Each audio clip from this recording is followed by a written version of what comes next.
Hi guys, this is TheJTProGaming. I'm Tommy. And I'm Josh, and we're back with the Dead Frontier Outbreak. Yeah, part 3. So far we've joined teenagers. We've left dying women. Yeah, we've jumped out windows. Jumped out bathroom windows. So yeah, we've left girls and roads. So yes, it's been good. So, okay. So there's a bunch of zombies and we're in a car park. We need to get a car. What do we do?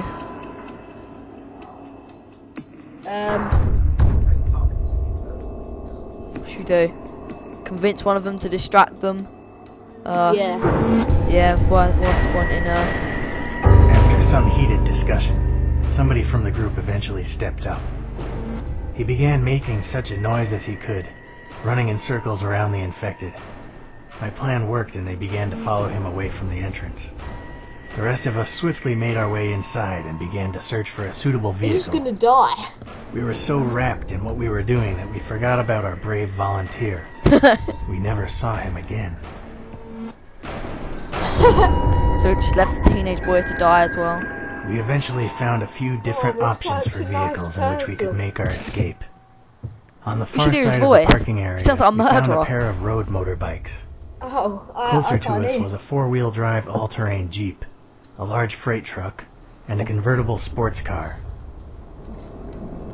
Motorbikes, Jeep, freight truck. Jeep. Jeep. Oh yeah, it's quite a big car, isn't it? So no zombies will be getting in. But it'd be quite hard to like turn. It'd be really slow. No, it won't. Really? Well, I mean, it's quite a big car, so it'd be no zombies will be getting in. So yeah, and it can carry everyone. I suggested that we take the Jeep, and the others quickly agreed. Having the ability to go off-road if necessary would be incredibly useful, especially since many roads would have been blocked with traffic, accidents, or zombies. Yeah, it's a good choice. We approached the Jeep and peered inside. To our dismay, we saw a pair of infected inside, desperately clawing at the windows in an attempt to escape.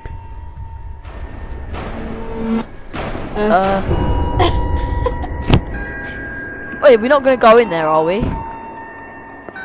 No, try another vehicle. Because, like, we just die because it's teenagers, so... I made my suggestions, but the others didn't listen. They really wanted that Jeep, and a few zombies weren't going to stand in their way. Oh. The others immediately flung open the doors and started trying to drag the zombies out. However, without my help, they were having serious trouble, and it seemed like they would most likely end up dead if I didn't intervene.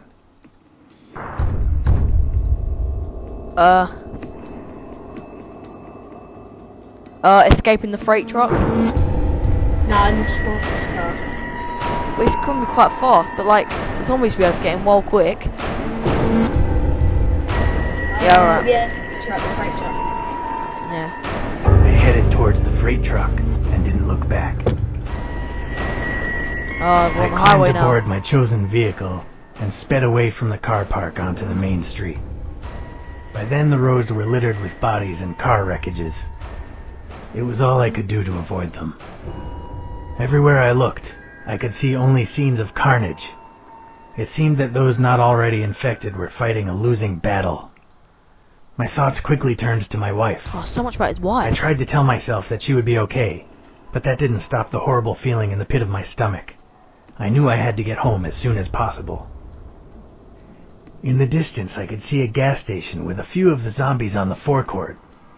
I quickly glanced down at the fuel gauge and saw that I only had about half a tank remaining.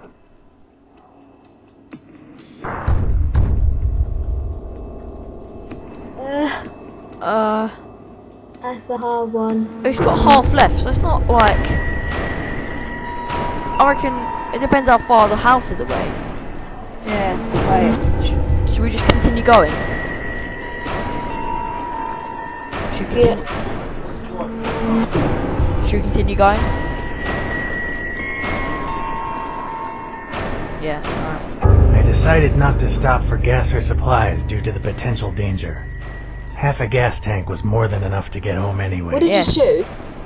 We chose carry on going without stopping because half a tank of gas was more than enough to get home anyway. I continued down the road before turning onto the main highway out of town. However, it wasn't long before I noticed a mass of vehicles blocking the road ahead. Oh. The combined sound of all the honking, shouting, and screaming was deafening. Nobody had kept to their lanes, and cars were packed so closely together that not even a bicycle could squeeze through. The blockage extended so far down the road that it was literally impossible to discern what the cause was.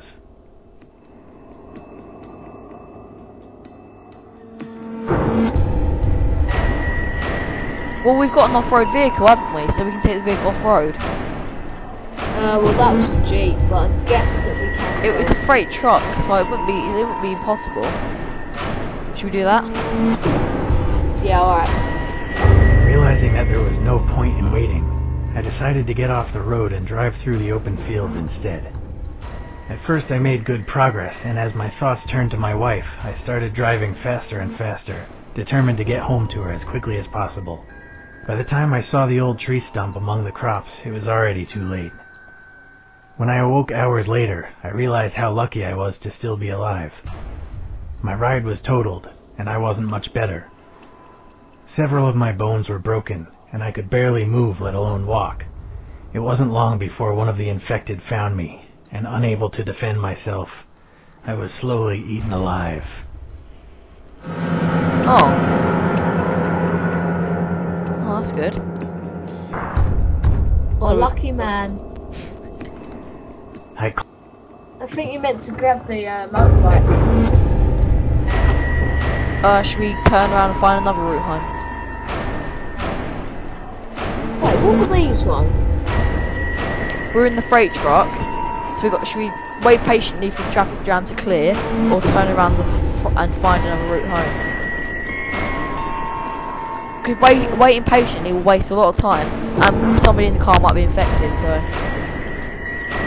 Turn around. I decided that there was no point in waiting for the traffic to clear, and that without the Jeep, driving off the road was just too dangerous. I headed back the way I came and turned off the highway at the first exit. I soon found a safer, albeit less direct route home.